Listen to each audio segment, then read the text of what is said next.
name is Richard Boulware. I live in Solano, New Mexico. I tell this story of when I first got out of high school and went to work on a ranch. And first day it was so cold and snow on the ground that I thought I was freezing to death, but my pride wouldn't let me let me stop and build a fire. But I worked there for about 11 months. It was a place that didn't have any electricity. We had wood heat and stove.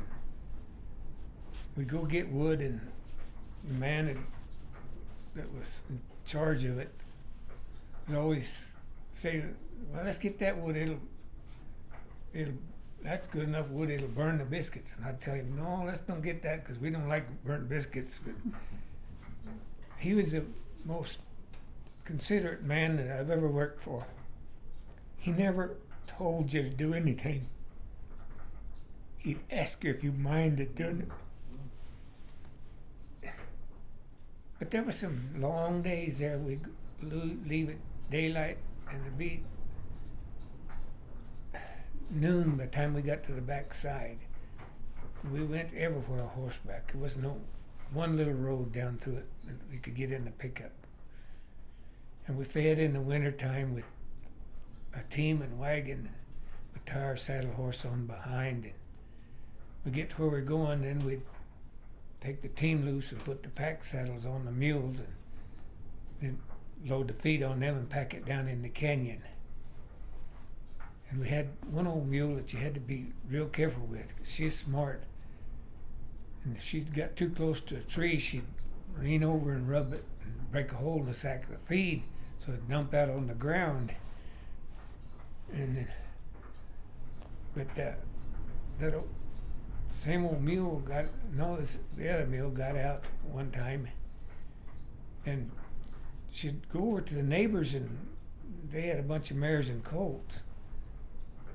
And she'd whoop the mare off and take the colt. Of course, the mule didn't have any milk, but she'd like to starve that little colt to death when we'd find her. One time she got out and left, and we hunted for her for a week, couldn't find her. Finally, we just happened to be going on the back side there, and she was over there straddled a fence. She just stood there. She didn't hurt herself.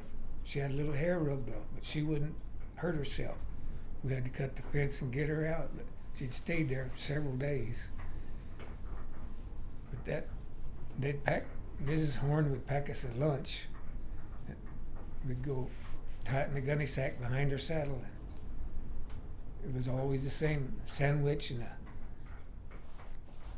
some popcorn and a candy bar. But that was the best lunch you ever eat when you'd been out all day long. Sometimes it would be 10:30 before we got back in at night, if we had any trouble at all or something.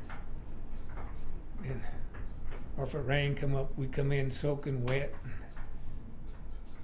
But it was quite an experience. I wouldn't give it up for anything.